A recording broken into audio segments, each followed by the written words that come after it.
This episode of Food Psych is brought to you by my online course, Intuitive Eating Fundamentals. If you're ready to break free from diet culture and reclaim the life it stole from you, learn more and sign up for the course at christyharrison.com/course. That's christyharrison.com/course. Welcome to Food Psych, a podcast about intuitive eating, health at every size, body liberation, and taking down diet culture. I'm your host, Christy Harrison, and I'm an anti-diet registered dietitian, certified intuitive eating counselor, and author of the book, Anti-Diet, Reclaim Your Time, Money, Well-Being, and Happiness Through Intuitive Eating, which is available now wherever books are sold. Join me here every week as I interview interesting people from all different backgrounds about their paths toward peace with food and their bodies. And by the way, on this show, we bleep out diet culture stuff like weight and calorie numbers, but we don't censor swear words or other adult language, so listener discretion is advised. Anti-diet revolution, we're for health at every size. Eat the foods you like. Food Psych. Hey there, welcome to episode 263 of Food Psych. I'm your host, Christy Harrison, and today I'm talking with anti-diet therapist Haley Jones about how their different identities affected their relationship with food and their body, how autism gave them a different perspective on authority and hierarchical relationships, the importance of advocacy and mutual aid, counseling work at the individual and societal levels, and so much more. I can't wait to share our conversation with you in just a moment, but first it's time for Ask Food Psych. And this week, I'm not going to do a listener question because instead I wanted to take the time to give an update on the state of the science about COVID-19 and weight, which is something I've covered a lot on the podcast, but not recently, so wanted to give an update. But I am answering occasional bonus questions, listener questions in my email newsletter now, as I announced a couple weeks ago. So you can go to christyharrison.com/email to sign up for that and get even more support from me and more chances to have your questions answered. So now, before I dive into discussing the science, just my standard disclaimer that these answers and this podcast in general are for informational and educational purposes only, aren't a substitute for individual medical or mental health advice, and don't constitute a provider-patient relationship. Okay, so first of all, I think my last update about this science was in episode 251, which aired in mid-September, and what I said there still very much applies. So even though there are many studies now that seem to show a link between higher BMI and worse COVID-19 outcomes, I still haven't seen convincing evidence that this link really exists once all the confounding variables are controlled for. Different studies have come to very different conclusions, including some showing no link at all, or even a protective effect of high BMI in certain populations, as I discussed in episode 251 in the edition of Ask Food Psych there. So we'll link to that episode in the show notes if you want to go back and get a deeper dive and sort of an overview of the science. A new piece of research that came out since that episode aired is a huge study of 10,000 plus people with the virus in the Veterans Administration or VA hospital system in the US, which found that high BMI is not a risk factor for hospitalization, mechanical ventilation or intubation as it's often known, or death from COVID-19. So not a risk factor for any of those things. And by the way, from the research we have to date, it really doesn't seem like higher weight people are at any greater risk of actually getting the virus in the first place. It's just that there's some question around whether higher BMI means a higher risk of more serious outcomes if you do get it. But back to this VA study. So it's one of the few studies on this topic to fully adjust for confounding variables, and definitely one of the largest studies that I've seen to date on this issue. Interestingly, the study found not only that higher BMI people did not have increased risk for those poor outcomes, but also that Black patients, while they were more likely to be hospitalized and to receive mechanical ventilation than white patients, they were not more likely to die. So this finding is a little bit unexpected because Black populations seem to have a higher risk of adverse outcomes across the board in COVID-19. But the unusual finding in this VA study may have something to do with equalized healthcare access, because the VA healthcare system provides really great access to care for millions of middle and lower income veterans. Or the lack of mortality for Black patients may also have to do with less discriminatory care in the VA system, where the percentage of Black patients is much higher than in many other healthcare systems. Also, Hispanic ethnicity in this study was not associated with increased risk of adverse outcomes of any kind, which again may reflect the better access to quality care that patients of color receive in the VA system as opposed to out there in the wilds of the American healthcare system. And that access and quality may also be why larger-bodied patients fared just as well as, and in some cases actually better than, smaller-bodied patients in this VA study. Now, one limitation of this study is that it was done in a predominantly male veteran population, which means that it might not be generalizable to other genders. But it's really interesting in light of another study from September that I discussed in episode 251, which showed a higher risk of COVID mortality only for men at the highest end of the BMI spectrum. Specifically, that study from the Kaiser healthcare system in California found that there was no increased mortality risk for people of any age or sex with BMIs in the quote-unquote overweight category and much of the quote-unquote obese category. And when the researchers drilled down into the risks for people with BMIs at the high end of the so-called quote-unquote obese category, so many air quotes here, right? They found that mortality risk was only increased for men in that category, not for women with those same BMIs. So women at the very highest end of the spectrum, of the weight spectrum, did not have higher risks. In that one study, it was only men who did. But this VA study, this newer study, which is much larger, challenges the notion that risk is actually higher in larger-bodied men because it was primarily men in the study, right? It's veterans, so, predominantly male group. And for people in that study at the highest end of the weight spectrum, the VA study found a non-significant lower risk of death from COVID-19. So it's not statistically significantly lower, but it's, interesting that it was definitely not higher, right? It was, if anything, non-significantly lower. And when it comes to hospitalization, the VA study actually found that people in the so-called overweight categories and above, so, anyone in that higher end of the weight spectrum, those people were actually at significantly lower risk of being hospitalized with COVID than their smaller-bodied counterparts. So those are really important results, and they obviously conflict with so much of the other research that's been getting a lot more press time. And they sadly haven't gotten anywhere near the media coverage of studies that are much smaller and more poorly designed, showing a supposed higher risk for higher weight people. And of course, that is, to do with diet culture and reporters' expectations and researchers' expectations and the way that, pro-diet, anti-fat bias gets circulated so much more in our society, whereas things that fly in the face of that, research that challenges that, seems to result in a big head scratch. Now, the second big thing that I want to address about the COVID and weight research is that as I'm recording this, there have just started to be some news reports that larger-bodied people may be among the first in line for COVID-19 vaccines because of these perceived higher risks that they have. And I'm all for higher weight folks getting prioritized for vaccines in the US or everywhere, really, but I think these reports are just for the US.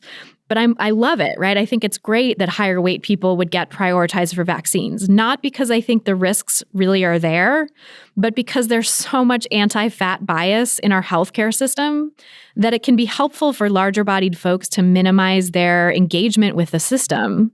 And having lower rates of COVID, being protected against COVID by the vaccine, would help them do that, would help them stay out of this system that can be so stigmatizing. And of course, I think the reasoning as to why higher weight people should get the vaccine first is flawed, because again, I don't think there's clear-cut evidence that higher weight itself actually causes poor COVID-19 outcomes. Right now, all we have is inconsistent evidence of correlation, and the golden rule in statistics is that correlation is not causation. So there are lots of reasons for that correlation that still aren't adequately controlled for in most studies, or aren't controlled for at all, like weight stigma and weight cycling, for example, and confounding variables like race, income level, and exposure to the virus, being out in the world as an essential worker and having more exposure to the virus on a day-to-day basis. None of those things are very frequently controlled for, if at all. One other huge confounding variable that I haven't seen be controlled for is quality of care, which is related to weight stigma because we know from lots of other research that higher weight people tend to get poorer quality healthcare for a huge variety of issues. And we see a clear example of how weight stigma plays out in infectious disease in the case of the H1n1 flu pandemic, the swine flu pandemic 10 years ago, where in the first few years of the pandemic, there was study after study just blaming high BMI for greater risks. It was very much like it is right now with COVID-19.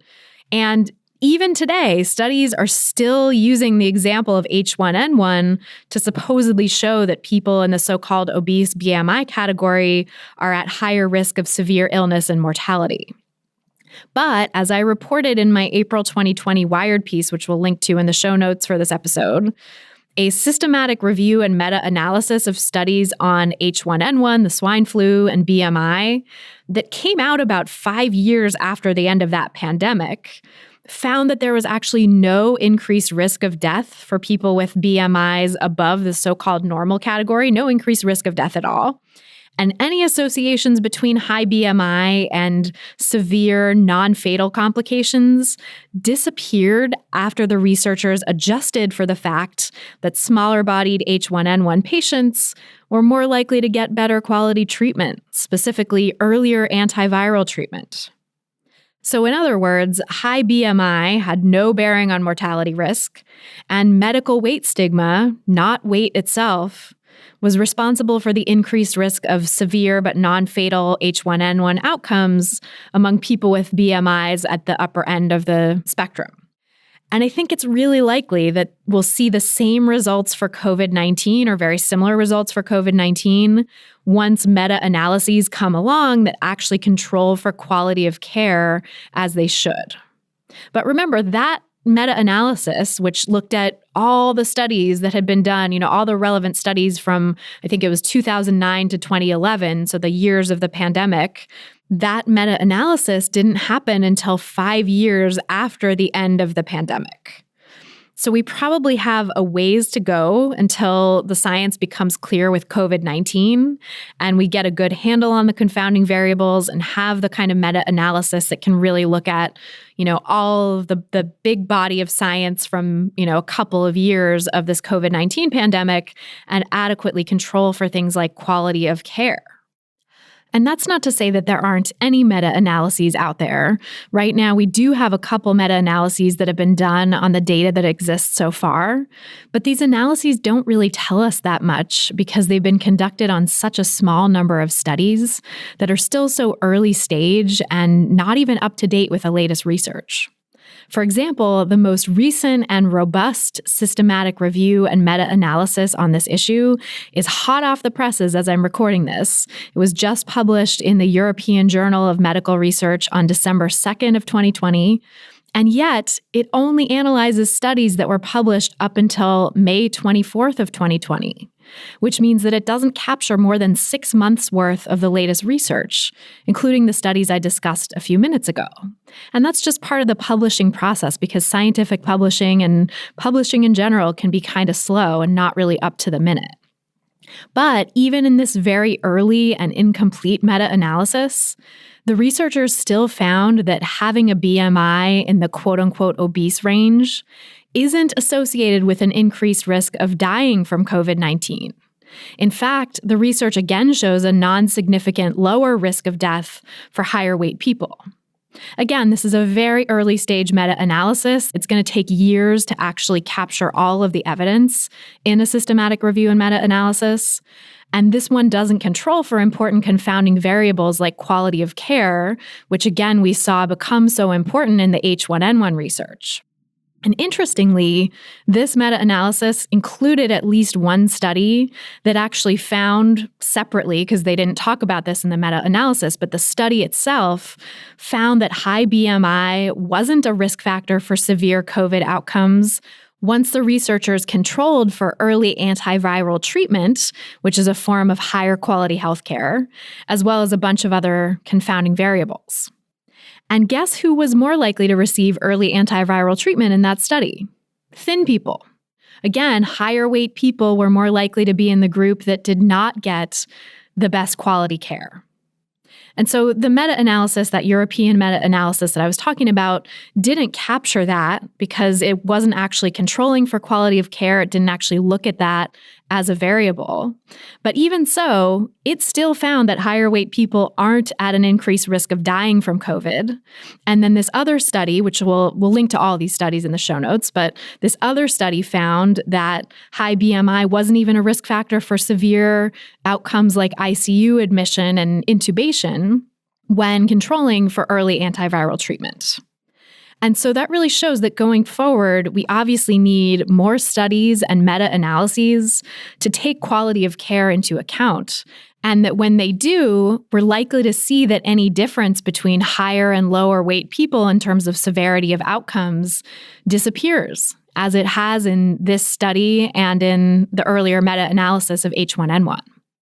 Now, the third thing I want to discuss here is that in the meantime, while we're waiting for clarity on the science, diet culture and its industries are jumping at the chance to capitalize on some of the current research that seems to suggest higher weight poses higher COVID risks. Take bariatric surgery, for example. That industry is salivating at the prospect of a new market because larger-bodied people are scared of getting COVID and scared of having poor outcomes. And every day in my Google alerts for this topic, I see news reports touting bariatric surgery as a supposed preventative measure against COVID.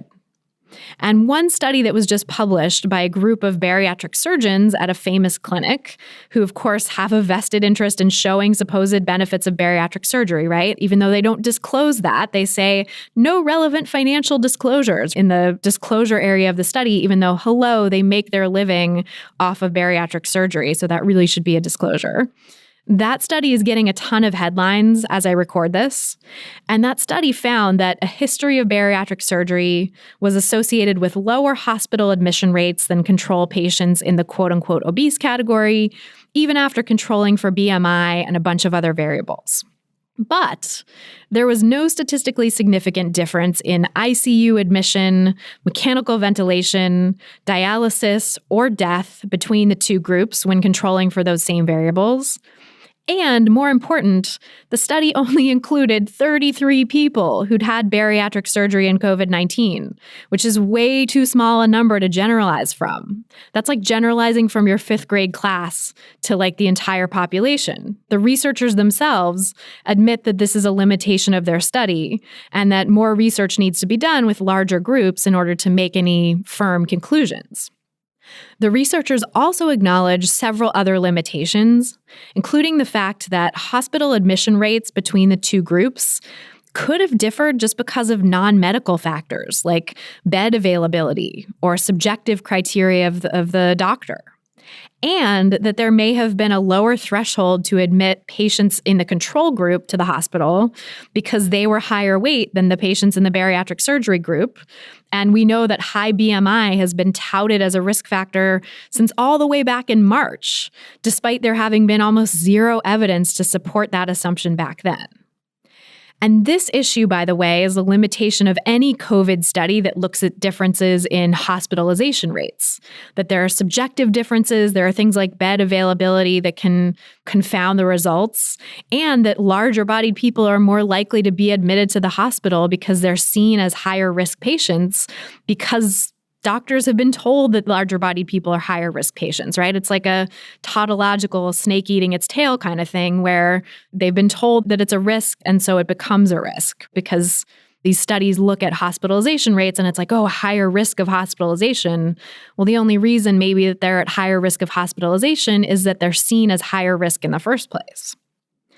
And yet, despite all these glaring limitations of this bariatric surgery study, I've seen dozens of news headlines touting this study as supposed evidence that bariatric surgery is somehow protective against COVID-19, which is likely in part because the clinic that conducted the study is really good at getting press coverage for itself. It's a huge clinic. It has a robust PR department. And so it's really gotten the word out about this very small, flawed study in a way that now dozens of newspapers have covered it. Meanwhile, another study that was published on September 1st, which I discussed on the podcast a few months ago back in that episode with Summer Innanen, that study was larger and better designed, but it barely even registered in the media. And I think that's because it was done, also by a group of bariatric surgeons. Yes, so they did have a vested interest, but they're based in France where there's nationalized healthcare and they're based at a university. So it's a very different kind of setting than the big diet culture-y clinic with a huge press department where the American study was conducted. And the French study found that among people who'd had bariatric surgery in the past year or more, the ones who had lost more weight after the surgery and who weighed less at the start of the pandemic were actually more likely to develop COVID-19 than those who weighed more and who had lost less weight from bariatric surgery. So the study design doesn't show causation, of course, right? Correlation is not causation. And in technical terms, this was a retrospective cohort study, not a randomized controlled trial, so it couldn't show causation. So, we can't say that weight loss or being at a lower weight caused people to develop COVID-19 symptoms, but certainly weight loss didn't seem to help matters at all. And in fact, on the contrary, it was, associated with a higher risk of having a confirmed or likely case of the virus. And again, that study couldn't determine why that was, but the researchers did speculate that it could be because bariatric surgery-induced malnutrition led to a higher risk of COVID-19 infection. And they didn't find any difference in vitamin supplementation between the people who got the virus and those who didn't. So to me, that says that the malnutrition that they had was more about the weight loss itself, the weight loss from the surgery, than any specific vitamin deficiencies from the surgery. So this is all getting very long-winded, and I talked about some of this before, but just to sum it all up, the science on these issues is still very much in flux, despite what certain researchers and medical professionals and media outlets would have you believe. And it may take years to sort through all the confounding variables and get a clear understanding of why, in some cases, larger-bodied people seem to maybe have worse outcomes when they get COVID. But as long as it might take, I can tell you this right now, when all is said and done, I think it's going to become clear that it's not the fatness or the weight itself that's causing any sort of increased risk. It's weight stigma, particularly medical fat phobia, and maybe some other confounding factors as well. Meanwhile, if you're in a larger body and you get to be among the first people to get a COVID vaccine, that is awesome. I'm truly, truly happy for you. And you can use that to your advantage and protect yourself from having to engage with this fat-phobic medical system. And simultaneously, you can know that you're not bad or wrong for being larger bodied, and you're not to blame if you get sick. You don't have necessarily a higher risk anyway in the first place. It may be totally based on confounding variables, and the science is still very much up in the air when it comes to determining, whether or not higher BMI actually is a risk factor. So take advantage of the opportunity to get the vaccine quickly and protect yourself, and also know that you're not doing anything wrong by being in a larger body. Your body size is absolutely fine. And, take care of yourself, take care of your well-being by healing your relationship with food and your body and not trying to shrink it or wrestle it into submission. If you want to submit your own question for a chance to have it answered on an upcoming episode, go to christyharrison.com/questions. That's christyharrison.com/questions. And then if you want to get your question answered every month and not have to wait and ask me more than one question, as many questions as you like, you can come join my online course, Intuitive Eating Fundamentals, where I do an exclusive monthly Q&A podcast just for course participants. There's a library of hundreds of questions I've answered already from other people, and you get to add to that library with your questions and answers so that you can really work through all of these different nuances and sticking points of intuitive eating and put it into practice in your own life. The course also has 13 modules of audio and written content teaching you the principles of intuitive eating, plus a private community forum to support you and help you enact intuitive eating in your own life, and get daily guidance from me and my team and really lots of individual attention, as well as robust self-help resources that you can do at your own pace. If you're ready to break free from diet culture and reclaim the life it stole from you, learn more and sign up for the course at christyharrison.com/course. That's christyharrison.com/course. This episode of Food Psych is brought to you by ThredUp. It's finally sweater weather, and I'm in love with the new sweaters that I just got on ThredUp. ThredUp is the world's largest online thrift store with up to 90% off estimated retail. Shop from over 45,000 brands for women's or kids' clothing, handbags, shoes, and more for a fraction of the price. Customize your search by your size, including plus sizes, your style, and your budget, so you can find the best deals instantly. I always recommend ThredUp to anyone looking to swap out old clothes that are just hanging in your closet, staring at you in the face that you don't wear anymore, for ones that look great and fit the body you have right now and are just comfortable and easy. Get the styles you love at a fraction of the price. You'll look and feel good with ThredUp. And for Food Psych listeners, here's an exclusive offer just for you.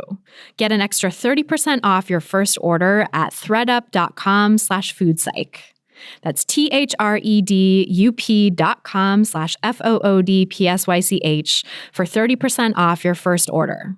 thredup.com/foodpsych for an extra 30% off today. Terms apply. And now, without any further ado, let's go to my conversation with Haley Jones. And just a quick heads up that they do briefly mention self-harm and suicide in this interview, although we don't go into any detail about it. So tell me about your relationship with food growing up. So first, in answering this question, honestly, what feels really important to name up front is my identities. I feel like they really shape how everyone moves through the world, but especially with my relationship to food, they're just like such a common string and narrative that has really impacted that. So I'm white, which in my mind means that I benefit from living in a country founded on white supremacy and genocide. I'm never going to face oppression for the color of my skin, and I unfairly live with that privilege. I'm queer, trans, and non-binary, so the effects of homophobia and transphobia feel really like a strong string that runs through my story, especially in terms of my relationship to food, my body, and even movement. And then I also identify with being neurodivergent and autistic and struggles with mental health and not understanding why I think differently than neurotypical people or show up in the world in the same ways as neurotypical folks was also a common thread and continues to be so with those relationships. And then, of course, body size. I was in a larger body from probably around ages 7 to 21. So most of my life, I'm 27 now. So the impacts of fatphobia, diet culture, body shame, and disordered behaviors were really, really felt, and in particular, encouraged and celebrated when I was in a larger body. But then, like, looking at my family setup, I grew up with my mom and my dad and my sister. We're an Italian family. Food was mostly always accessible. It kind of changed depending on income, how much money my parents were making. So I was always allowed to eat whatever I wanted in the house, but there wasn't always all the foods I would want available. Family really didn't diet per se, but there was lots of body shaming comments, not necessarily directed at me, but like my mom not liking her body or her stomach, or saying, oh, I can't wear short sleeves because of my arms. So a lot of shame around body. And then also food as well, in the sense of there being bad foods, healthy foods, unhealthy foods, foods that kind of should be limited. So no like Atkins diets or calorie counting type things, but lots of comments. Yeah, so no like official dieting, but the sort of good, bad food, moralizing language that is just kind of par for the course in diet culture. Yeah, that felt very pervasive and present, even though, yeah, there wasn't like that traditional sense of dieting. And then I would say at around like 7 or 8, this moment really sticks out. It was after a doctor's appointment. The doctor told me I was in I don't like this word, but the quote unquote obese category. And it was like that moment that I internalized this belief that my body was broken or wrong and not okay. And that's kind of when some disordered eating definitely started, some restriction, and bullying began at that time as well due to my body size. So that was like elementary school. And I just remember being so depressed at that time, in particular around my body. Like I felt like it was my fault that I was this size, which in fact, there's nothing wrong with me. That really sticks out. These doctor's appointments where my body was really shamed. That sounds so painful. It sounds like it immediately gave you this sense of like, this is my responsibility, this is my fault, even if the doctors didn't intend that, right? It's like the impact that it has of being told your body is too large is to make you feel like you did something wrong, you were bad. And that was the belief that was like so quickly internalized. It really wasn't there ever before that. I didn't even make a connection that there was anything to do with what I was eating and my body size. And that connection was also made with that sentiment around the doctor that like I needed to somehow control myself around food. So that seemed to be a big turning point for me. Yeah. And that's so young. Elementary school is like really, really early for that to happen. Yeah. It felt young. I mean, I was only around 8 or 9, 4th or 5th grade. And then I remember I was all still in a larger body from 8 to like 21, but things definitely changed around puberty. I gained more weight and definitely noticed that shift in being in a larger body than I had been around like 8 or 9. Definitely bullying increased. And like around that same time, I realized I was queer, which caused just such a panic for me. I specifically remember having this thought come up that I can't handle being both in a larger body and being queer, and I need to change one or both of those things. This was all very like unconscious, but really repressed my queer identity, and in so many ways I forgot, didn't even realize it then until 1920. But at that same time, my engagement in disordered eating and exercise behaviors really took off. I was really depressed and lonely. There was lots of self-hatred that came up out of that realization that I was queer, and then still around my body. And self-harming began at that time. And I just remember being in a really painful place. Yeah, that sounds so hard. With the internal and external pressure, it sounds like you were facing bullying from the outside and then self-hatred and self-harming from the inside. Was there any sense from your family that they were worried about you? Did you ever get help for those issues at that time, or was it really sort of like a private struggle? It was really private. I didn't tell anyone. I feel like it comes so much out of shame. I was so ashamed. I felt like these things were my fault. Like I was somehow at fault for being in a larger body and at fault for being queer. And those were things that I needed to quote unquote fix on my own. Yeah. So it felt like there was no help for you from the outside.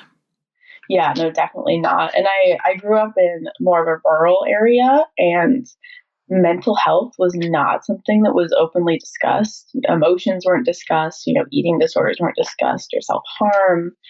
I don't even recall there being a counselor at the middle school or the high school that I went to. So it didn't even cross my mind that could be an option to find help. Wow. Gosh, that is so painful.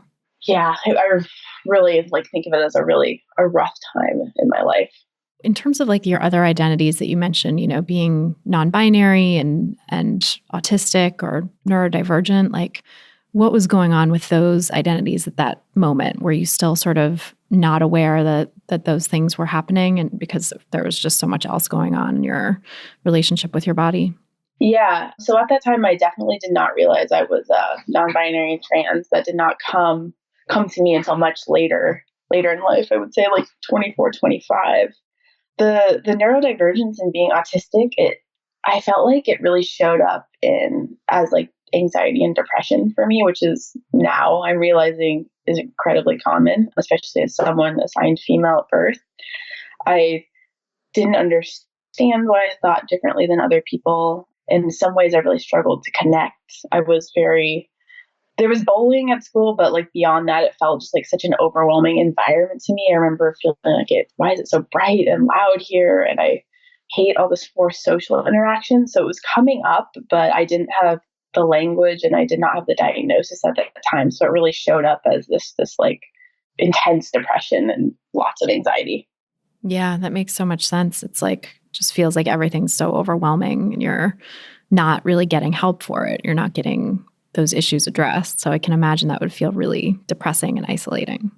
Yes, definitely. And I can totally see now how that really got channeled into my relationship with food and my body and movement as well. It's like I felt like that's where I could find control and some sense of almost like stability. So did you really sort of dive into those things then, into the disordered behaviors around that time? I definitely did in middle school, but once I left middle school and went to high school, I felt like things did dial down a bit. I found much more of a sense of community in high school. I got really into sports, and I always had been, but if there was some sort of shift in high school, I'm not sure. I joined swim team, and it felt like a much more like body positive environment than other sports I had ever done. There was people of all body sizes, shapes, abilities, and some of those things kind of fell to the wayside when I made those connections with new friends and was moving in a way that felt really fun to me. And I think I moved more to this mindset of food as fuel, which I still don't love, but it felt a bit different than the like purposeful restriction. Yeah, like it was giving food another purpose that was more for like movement and joy and participation in this sport. And like, yeah, there's definitely some challenges with that food as fuel mentality, but it sounded more positive than like what you were thinking of it as before. Yeah, definitely. And I feel like I've definitely deconstructed and don't view food in that sense anymore. But at the time, it was definitely an improvement from where I had been prior. Yeah, an important step, it sounds like. So that kind of continued throughout high school. And then at 19, I ended up coming out as queer I think it was like the last 2 weeks of high school, because I realized sooner than that, but I was just absolutely terrified. I was in like a small rural high school and knew it wasn't going to go well. So that happened, and I ended up losing most of my friends in that coming out, which was really, really painful. My like sports friends, my close friend group, people just like were not accepting of queer identities at that time as much as I think that's somewhat improved now, but I'm sure it's still not great in certain high schools. Yeah, it's so geographically dependent too, I bet. Being in a rural area is probably very different than being in a urban or suburban area. Yeah, I think it might have gone a lot different if I would have lived in the city, but it's like 45 minutes away. I ended up then leaving for college, and I remember just being like very depressed, very suicidal. The restriction picked back up, and then like with that binging, which at the time I didn't make the connection that binging occurred because of restriction. There was a lot of shame around that, the binges. And I ended up getting matched with this roommate. This was around like 2012. So I think it was like the gay marriage vote, at least in Oregon. I don't think it was the whole country, but that was like the talk of the college. Everyone would be debating about it and talking about it. And this was a Catholic university. So most of the conversation was folks being against gay marriage. And I had just come out, and this was just like, it felt absolutely devastating at the time. Specifically, I remember my roommate being like adamantly against gay marriage, talking about how wrong and gross that was. And it was just, it was a really big struggle. I remember being very depressed very suicidal, and just like the disordered eating at the time really took off. Yeah, it sounds like maybe the disordered eating was a coping mechanism at that point for the pain of being like once again kind of forced into a situation where your queer identity wasn't celebrated or accepted. Oh my gosh, absolutely. And I even remember at that point still having that same thought that this is too much to be in a larger body and being queer. And so that felt like it fueled so much of the disordered eating. It was like this attempt to change my body. And in my mind, I was like, well, if I'm thin, it'll be much easier to deal with being queer. Yeah, that makes so much sense. I mean, it's so sad and heartbreaking that you had that calculus and that would have to be something that anyone would think about. But like, it makes so much sense in this culture when those are both forms of oppression that you had to live with. And it felt like just adding more oppression on top of an already oppressed identity. Yeah, so much so. And I just feel like living in a diet culture and a culture completely rooted in fatphobia, I had this belief that I could change my body size and it would stay that way. And then I would be quote unquote fixed in the sense of my body. And like every message you got from a young age seemed to reinforce that, I'm sure. Was like, yeah, just eat differently and exercise more and you'll be thin. You'll cure your body. Oh, yeah, completely. And I feel like even at that time, I was getting those same messages from doctors and throughout my life that if I could just get food, quote unquote, under control, then my body would be fixed. Ugh, God, it's such a problematic way of thinking.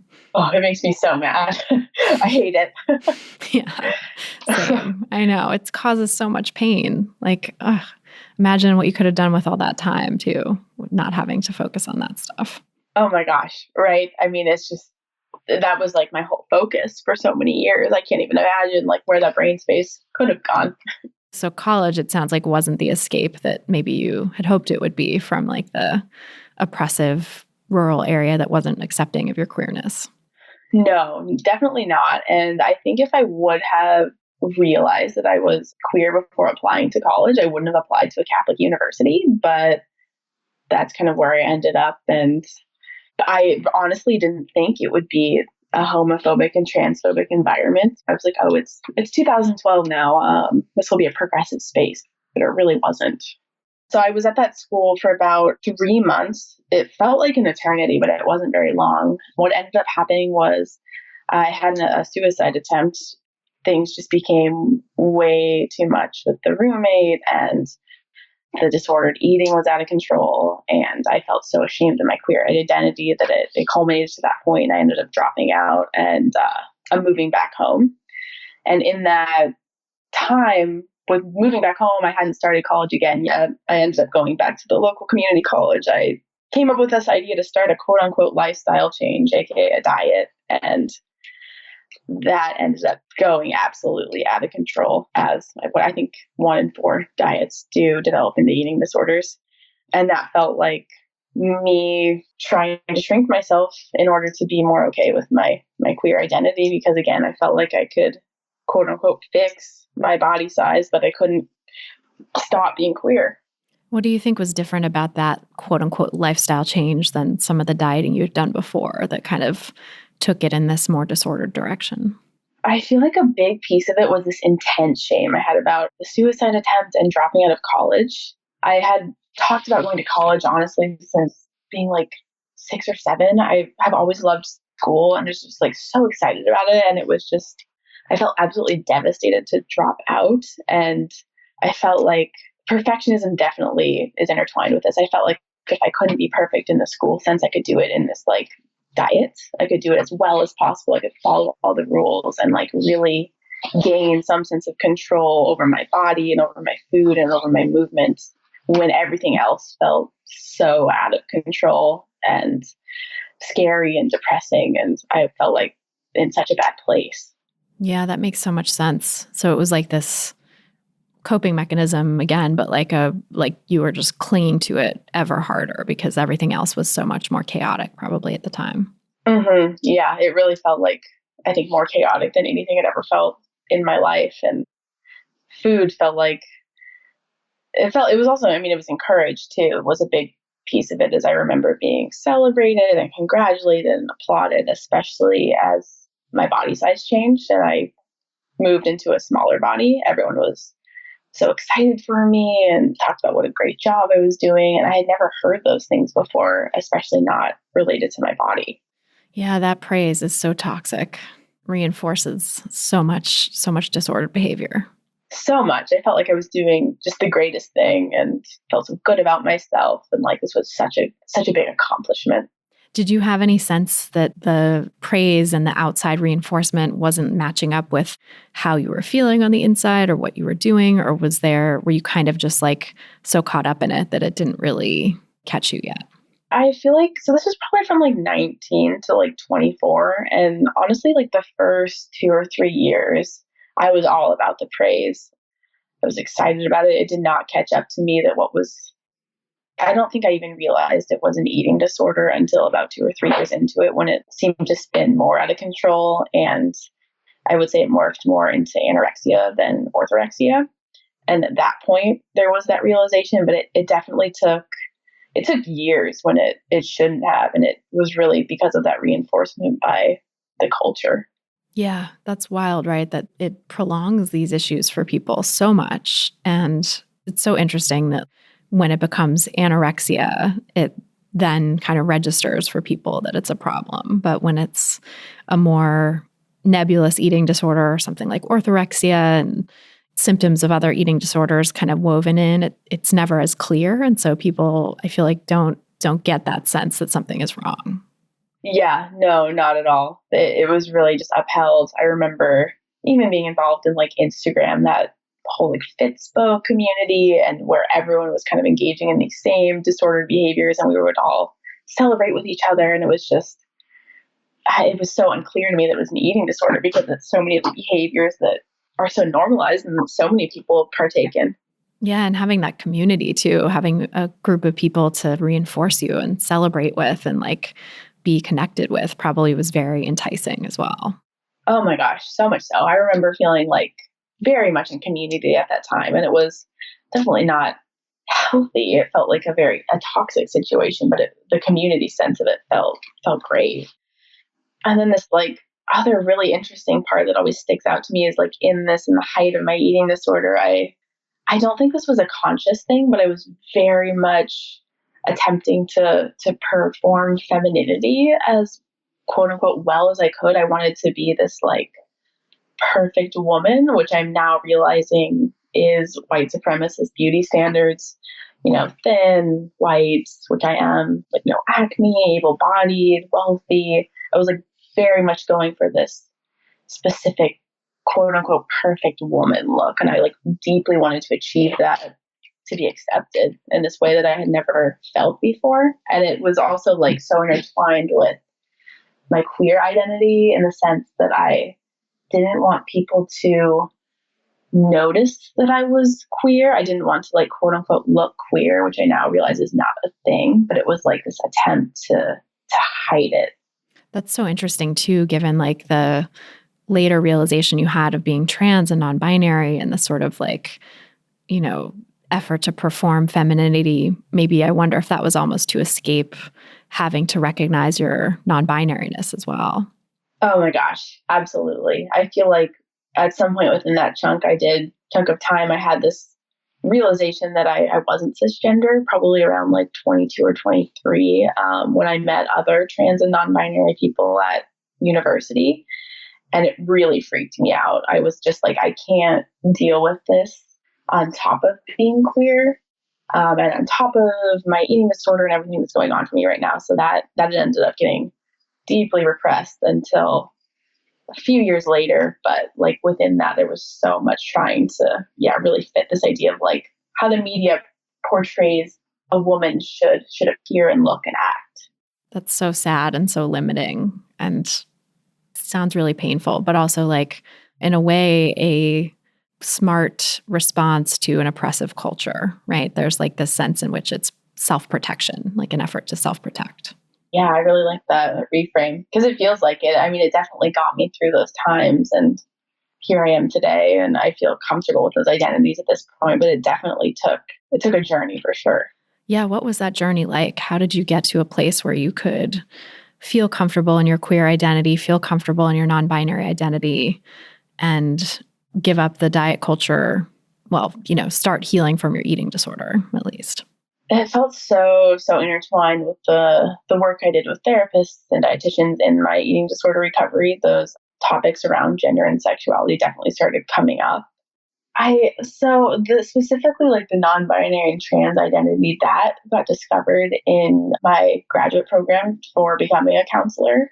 I, for the first time, met other non-binary and trans people, and like to know more intimately, and like we had a pretty small cohort, and just like realizing those were options. I don't feel like that was something I had ever realized.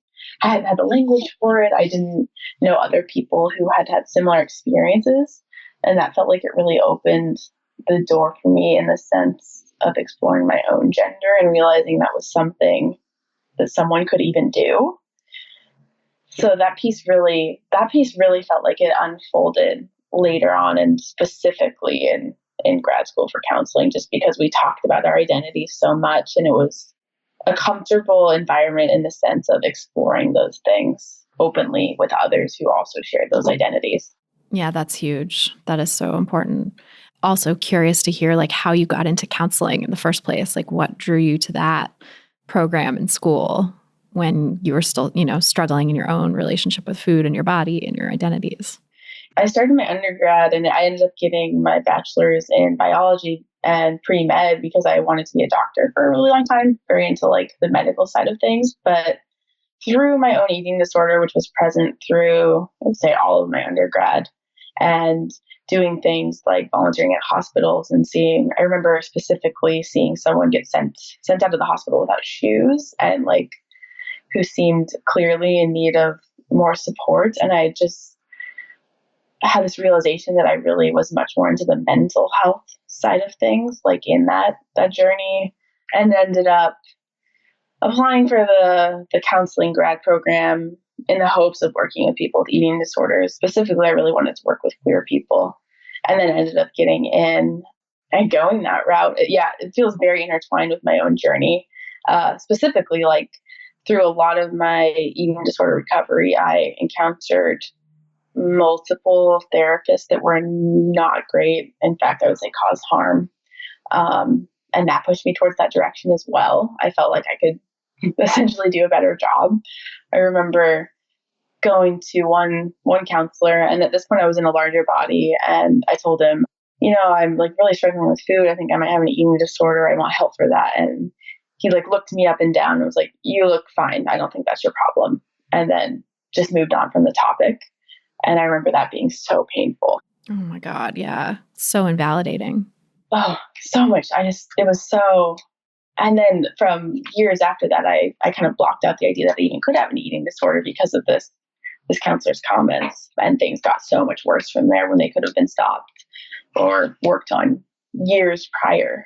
Those experiences definitely pushed me into the field and in hoping to do better, honestly. That makes so much sense. Like wanting to give other people the good care and compassionate care that you didn't receive. Mm-hmm. Yes, so much so. And then going into the counseling grad school, it was just, I could see how so many counselors come out the other side and still perpetuate oppression, and specifically fatphobia and like an investment in diet culture. It was very hard that those topics were not touched on in my program. And in fact, the oppression often perpetuated, like by faculty and students as well. Yeah, it's so hard. I feel like that's one area of oppression that even in counseling programs that are ostensibly really about like inclusiveness and intersectionality and honoring different identities, the fat identity gets so left out. So left out. It really, at the time, it was so shocking to me. And honestly, it was really triggering. I was fairly stable in my recovery. I mean, I felt pretty stable, but it still really rocked me. I feel very grateful that it didn't result in a relapse, but it definitely got close to that point. The fatphobic comments were frequent. Health at every size was, for the most part, really not accepted. was challenged. I got in a decent amount of trouble even bringing up these topics and saying, hey, this really needs to be included. Harm is going to be caused if it's not. Wow, that is so heartbreaking to hear that not only was it not taught or, understood, but that it was so unaccepted as to be like something you would get in trouble for. That doesn't give me a lot of hope for for certain counseling programs. I know some are doing a lot better and are open to that stuff, but it's very catch as catch can. Very, very much so. And it so needs to be across the board. I remember specifically, I recorded on my phone how much time we spent learning about eating disorders in the whole program, and it ended up being a total of 19 minutes. And I was just so disturbed. Oh my God, that's nothing. I was just, no, it's nothing. I was like, this is so dangerous. This is so scary. Yeah, it's frightening and these are like counselors are the people who are supposed to be diagnosing eating disorders and like the first line of treatment for eating disorders. Like I can understand, I guess, it's still horrifying when doctors don't learn about eating disorders or whatever, other health professionals, but like for therapists not to learn about eating disorders is just horrifying. Oh, it's so horrifying.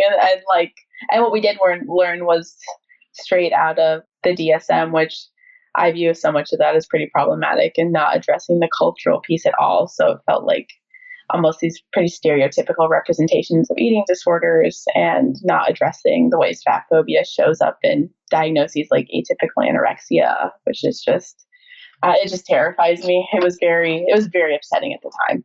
And the fact that you were able to move through that program and not have a major relapse is huge. Like that's amazing. And I think incredible given the circumstances. What do you think was helpful to you in maintaining your recovery throughout that process? Well, I had a therapist at the time who was very helpful. I still do.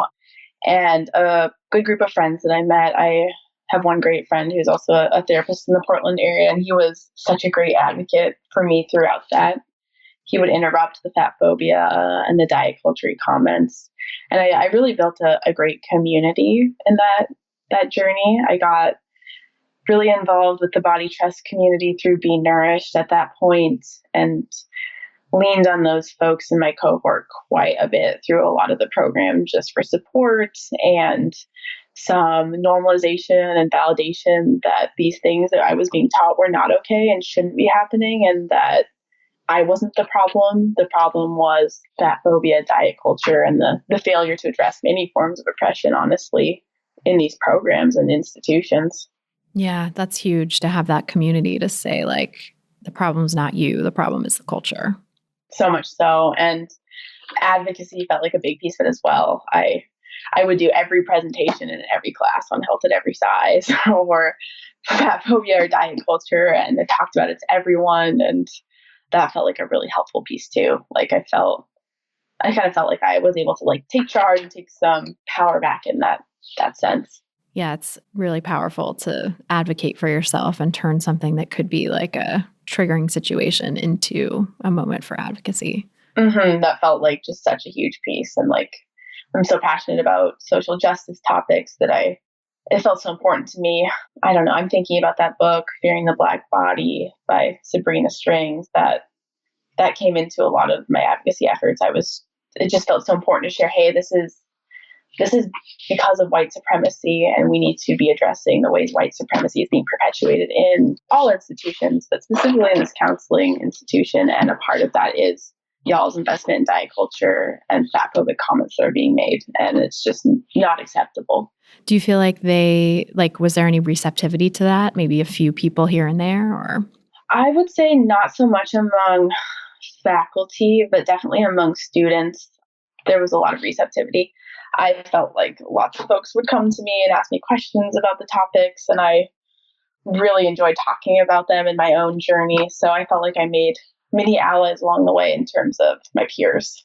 That's awesome. That's really cool that you had that experience. And yeah, I think hearing about like students and just hearing from students too in my work, people who listen to the podcast who are like counseling students, dietetic students, med students, questioning the status quo and doing presentations on HAES and intuitive eating and stuff in their programs, like, does give me a lot of hope for the next generation of providers.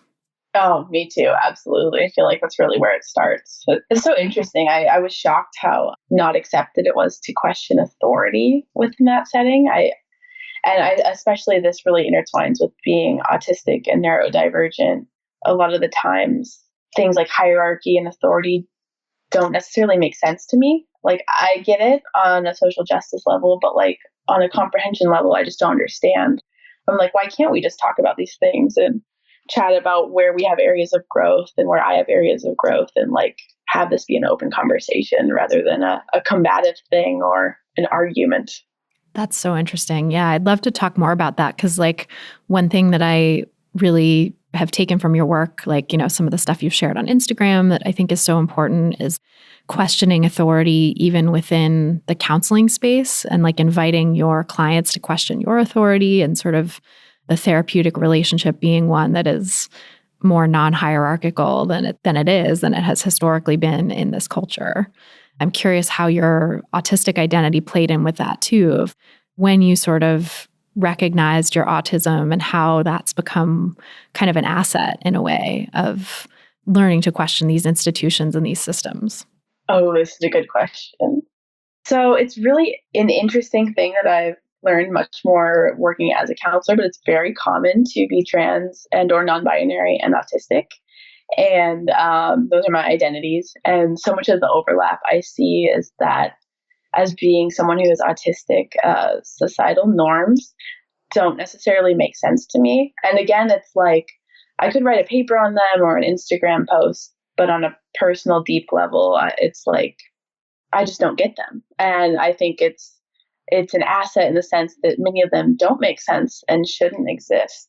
Hierarchies of oppression and privilege, and body hierarchies, and who is valued more than others.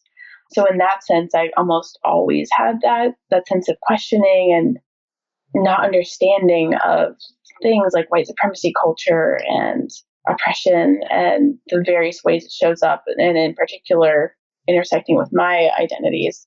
So how I feel like that really shows up with my like anti-authoritarianism and anti-hierarchy views also has a lot to do with the social justice foundation I feel like most of my work is based on.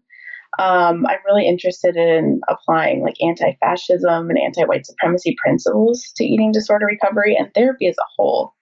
So how that really shows up for me in my work with clients is lots of inviting folks to question me, or to tell me if something doesn't land well, or to say no to me, or to set boundaries with me, and weaving that in throughout our work together. I view that as such a huge part of the therapeutic process, learning to stand up in those ways and to question these systems that so often do not get questioned and are just seen as set in stone. I see that even like relating back to the internalized messages about my body I got from doctors. If I would have had any sense that it was okay to question authority, I might not have internalized those messages about my body being wrong from such an early age and throughout most of my life. Yeah, that's such a great point, that like the doctor's authority is taken as such a given that it's just like we assume that what they say is correct and that our bodies are the problem and that larger bodies need to be shrunk or whatever. But yeah, if there was more of that sort of ability to push back. And I remember talking to someone on the podcast, I can't remember who it was, but who had a similar experience of a doctor telling them they needed to lose weight at a young age. And the parent actually intervened and said, like, you're fine. Like, you don't need to do this. We don't need to like worry about it. And it actually protected them, not forever, but like for a time anyway, it protected them from developing disordered eating or a really flawed sense of their body. Just that sort of modeling of like standing up to authority and saying, no, we don't have to listen to this person. And if everyone could have that, just how much pain would people be saved and spared? Oh, I absolutely love that. Yeah, even like a parent modeling that, or anyone, it's just like, it feels so set in stone that that's not something you can do or is not acceptable. And just to open up the door, and even in particular, with the counseling relationship, it feels like it can lead to so much healing. Yeah. And you being able to model that for your clients and having them be able to practice it with you, right? Like the practice of setting boundaries, I think is so huge. The practice of speaking up when something doesn't sit right. And, for me too, like I had a great therapist who also invited that kind of discourse and invited me to like correct her or say when something wasn't exactly how I felt and, was just like, hey, I'm doing my best to like reflect back what you're saying, but I'm not always going to get it right. And so like you need to help clarify and like let me know where you're coming from, and that will help me help you. And it really did, because it wasn't just like helping her get a better sense of where I was coming from. It was actually helping me learn to assert myself, learn to express my needs. And that was like a big part of my healing, was learning those very practices. Oh, I love that. Yeah, just like that taking up space and asserting oneself feels so huge in this work and even in my own eating disorder recovery. So huge. Being able to just express who you are, express your needs. It's like, it's everything. So much of this work.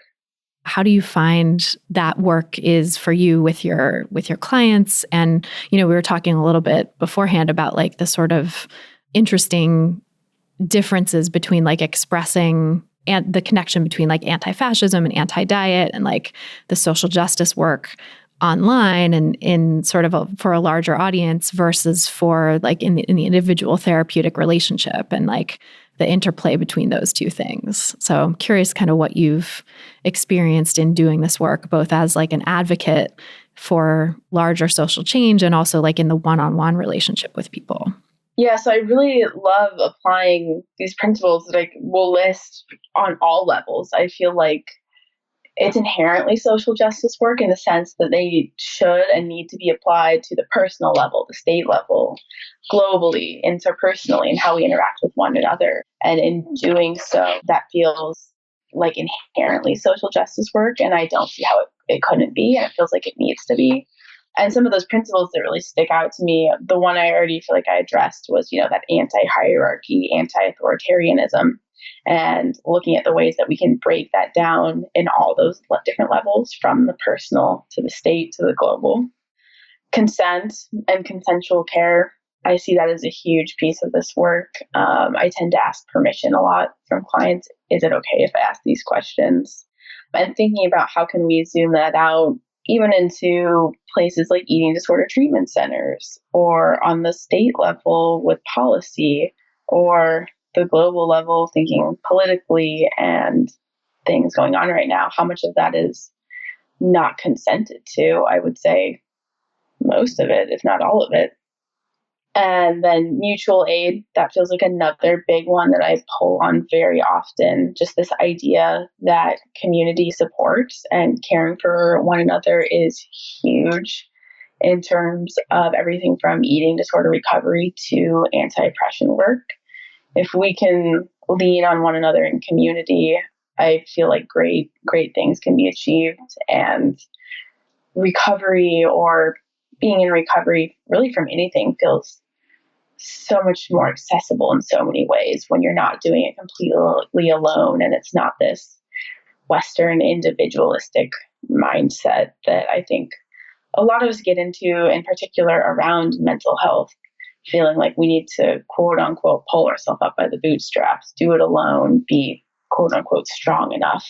A lot of these ideas that feel very rooted in white supremacy, and like really questioning those and looking at what are different ways that we can do this, because the current setup doesn't seem to be working or serving for so many folks, especially those of us with oppressed identities. And then all of that coming out of an anti-oppression foundation, it feels absolutely imperative to address the impacts of oppression with my clients, in particular, the ways things like fatphobia and diet culture, white supremacy, ableism, homophobia and transphobia, and all those things impact our relationship to food, our bodies and movements, which I see so strongly related to my story. I don't know how my relationship to food and my body would have looked in a culture that was not homophobic and ableist. I feel like probably a lot different, since I found so much control with food in that sense and felt like my body was something I could control. So applying all those things to all levels feels just like critical in this work. And as well as anti-capitalism, that feels like another big one. Don't know the exact number off the top of my head, but I know the quote unquote health and wellness industry just makes so much money off of body shame and keeping us in these hierarchies of what bodies are accepted and congratulated and what bodies are thrown out or made fun of, bullied, or have policies against them. Yeah, it's ridiculous, like the way that capitalism has harnessed those beliefs to sell products and perpetuates those beliefs in order to keep selling products. And yeah, I think it's like depending on how you count it, right? Like globally, it's like hundreds of billions of dollars for the health and wellness and weight loss industry. The US alone, it's something like 78 billion, I think, at this point. It's just, or maybe 76, I can't remember the exact number either, but like, it's ridiculous, you know? They're making so much money off of us thinking that we're wrong and broken, and really building that on building their profits on the backs of all of these oppressive systems. Right. And I feel like that's not often addressed or named, and it feels so critical to know, like, hey, companies are making a lot of money off making us feel really, really badly about ourselves. And in particular, those of us that don't fit those white supremacist standards of beauty. Yeah, and I think it's so tricky now, too, with companies trying to capitalize on Black Lives Matter and this latest movement for social justice and be like, we support Black lives or whatever, and bringing more like Black models into their advertising, or disabled models or other models of color and things like that. And it's confusing. It sort of warps the obvious, like it papers over the clarity of it, where it's like, no, we're just trying to like make money off of you feeling bad about yourself. Because now they're trying to like maybe bring in people of different identities, but still with this sort of quote unquote aspirational, unattainable ideal of how people are supposed to look. Oh, so much so. It makes it so much more complicated and harder to name and to see and to identify. It's like so many of these companies use social justice or anti-oppressive language, and you're like, oh, this is great. But when we really go to the foundation of it, these are still capitalist corporations invested in raising their bottom line and making money off of our shame, and are founded in these white supremacist ideals that harm us all, in particular Black and Indigenous folks and people of color. Yeah, completely. I mean, how do you see people, especially like people who are listening who are small business owners or providers? We have quite a large percentage of the audience is providers or would-be providers of mental health and dietetic services in this anti-diet model. How do you see people in our line of work being able to contribute to an anti-capitalist approach while also, living in the realities of capitalism where we have to like make a living? And that's a big question. Yeah, that's a big question. For me, one of the things it comes back to is this anti-fascist principle of mutual aid, and this idea that we all do deserve fair compensation for our labor and our energy. And I think that holding that truth, and also holding at the same time that capitalism is harmful and rooted in white supremacy at the same time, can be critical. I know I have gotten wrapped up in this thought that, oh, if I'm anti-capitalist, that means I need to do all my work for free or very, very low cost, and then struggling with this idea of like, okay, well, how will I survive? Because we do live in a capitalist system currently, and I need to pay my rent. So I think holding this anti-fascist concept of mutual aid closely, and like realizing, that our time and labor it's worth compensation, whatever that might be.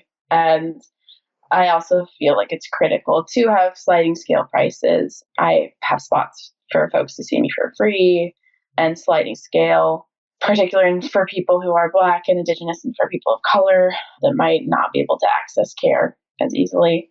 So I think they can both exist, and so much of it is about realizing that this is a system, and the system needs to be abolished, not necessarily the people within it. I think many of us do the best we can to function under an oppressive system, and the work is in naming that and dismantling that, while also having fair compensation and mutual aid principles in the work and labor that we engage in. That is so well said. Yeah, thank you for clarifying that. I think that's super helpful for people who are wanting to learn more about anti-capitalist structures, but also are like, I have a small business and I have to make a living. Like, how do those things square? And I know I've definitely thought a lot about that in recent months and years myself, of like, how can I contribute to social justice and dismantling these forms of oppression while also making a living and sustaining my family and my business and the people who work for me and stuff like that. Yeah. I feel like it's an evolving question, and that's a difficult question and something that we should all be sitting with and really spending time thinking on. I think of it very much as a journey rather than, oh, here is the answer. Especially now, I feel like things are evolving and hopefully changing in more positive ways.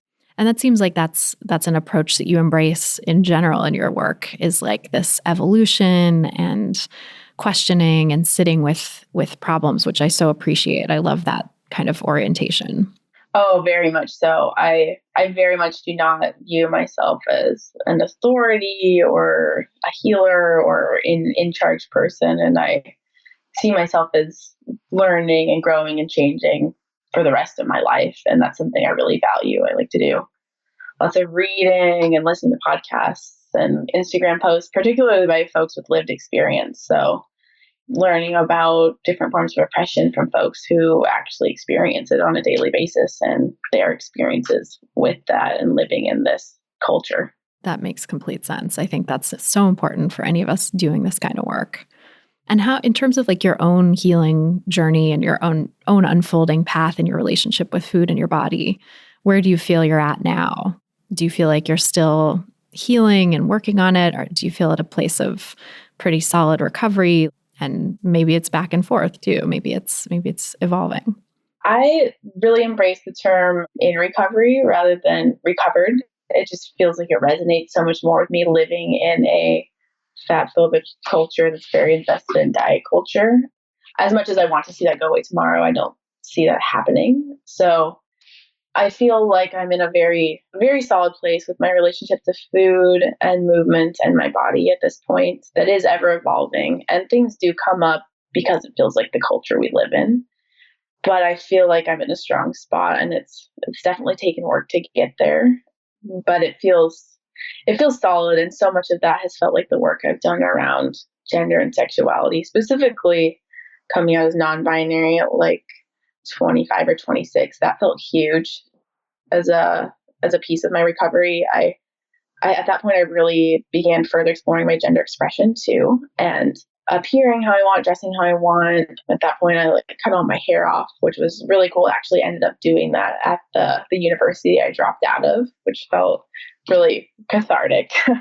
But in that, and in becoming more comfortable with myself, it kind of felt like the eating disorder felt like a lot less needed. Like I didn't feel like I needed to turn to that for that sense of control as much, because my identities didn't feel like a source of discomfort or instability anymore. They feel much more like things I'm very proud of and excited about. And I love being queer and trans and non-binary. It feels like a great part of who I am, and autistic as well. Like these are things I at this point celebrate and no longer feel like painful things or unstable things. They feel like parts of myself that I'm still getting to know and will be fluid for the rest of my life, but no longer bring me a sense of like deep dread. Yeah, and you don't need something that sort of covers them over or distracts you from them or takes away the pain of not being able to embrace those identities, which was the eating disorder for you. Mm-hmm. So much so, yeah. The eating disorder really feels unneeded at this point, and which doesn't mean thoughts never come up. I mean, fatphobia and diet culture is literally everywhere, and obviously that gets to me and gets to all of us, and it's like the water we swim in, but it feels much more manageable. And as for advocacy work as well, that feels like a huge part of my recovery. I feel like I can direct that anger outward into working to abolish systems and work with my clients and share with them this information and facilitate them in their journeys. And that feels really empowering in my own journey as well. Yeah, completely. I think, again, that's been such a huge piece of it for me too, is like doing the advocacy work and recognizing that I'm not alone in having had these struggles and that I'm part of a community that is working to heal in an ongoing way. It's not just this individual bootstrapping thing, like you said. We're all in this together. We're healing together in this toxic culture, and we need support to do that. Oh, I love that. Yeah, the community piece just feels huge to me. It feels critical. Getting out of that like individualistic mindset that is rooted in white supremacy and moving to this place of how can we care for one another and show love for one another and really support each other in dismantling these systems, and while we do that, uplifting one another in that exhausting work. And yeah, it's like, I mean, as you say that, it makes me think about how many different forms that can take, right? Like, for some of us, it's doing a podcast or posting on Instagram and, writing an article. For some of us, it's helping a friend or doing peer support, or like for some of us, and at various times, we need other people's, we need to take in information from other people, or we need that support, and, to give and receive it throughout time and sort of an ebb and flow. And it's always changing, but we can all have a part to play in that space. Oh, so much so. That's what I love about mutual aid and those concepts, is that they can be so many things. I mean, anything from cooking a meal to a neighbor, to putting out a podcast, to an Instagram post, to going out to direct actions or protests and showing your voice in that way. There's just like so many options. Yeah, so many ways that you can show up and help. Mm-hmm, mm-hmm. Oh my gosh, Haley, this was such a delight. I really, really love talking with you. Can you tell us where people can find you online and learn more about your work? Yes. So I am primarily on Instagram. My handle is at _queer_counselor. I also have a website, thequeercounselor.com. And that's the two places that I'm at. That's where you can find me. I'm primarily on Instagram. Awesome. Yeah, we'll link to that in the show notes so people can find you there and follow you and get your website and learn more about your work and all of that good stuff. So thank you so much for coming on. It was really great talking with you. Yeah, thank you. This was such a good time. So that is our show. Thanks again so much to Haley Jones for joining us on this episode, and thanks to you for listening. If you want some help healing your relationship with food, you can get support from me for free by going to christyharrison.com/strategies. There you can sign up for my email list and get my free audio guide, 7 Simple Strategies for Finding Peace and Freedom with Food. Just go to christyharrison.com/strategies to get it. If you've gotten something out of this podcast, please help us reach more people who need to hear the anti-diet message, because who doesn't? By sharing this episode and subscribing to the pod on Apple Podcasts or your favorite podcast platform. You can see lots of places to subscribe at christyharrison.com/subscribe. That's christyharrison.com/subscribe. And I would also love it if you would leave us a nice rating and review in your podcast provider of choice, which is another great way to help new listeners discover us, and which my team and I always so appreciate. To get full show notes from this episode, including all the resources we mentioned, all the studies I discussed in the Ask Food Psych segment, plus a full transcript, just go to christyharrison.com/263. That's christyharrison.com/263. And to get the transcript, just scroll down to the bottom of the page and enter your email address. This episode was brought to you by ThreadUp. Saving on your fall closet just got a lot easier and more fun with ThreadUp. Get an exclusive offer of an extra 30% off your first order when you go to threadup.com/foodpsych. That's threadup.com/FOODPSYCH for 30% off your first order today. Terms apply. A big thanks, as always, to our editor and sound engineer, Mike Lalonde, our community and content associate, Vinci Chue, our administrative assistant, Julianne Watasik, and our transcriptionist, Mycroft Holmes, for helping me out with all the moving parts that go into producing this show every week. Our album art was photographed by Abby Moore Photography and designed by Melissa Alam. Our theme song was written and performed by Carolyn Pennypacker Riggs. And I'm your host and producer, Christy Harrison. Thanks again for listening, and until next time, stay psyched.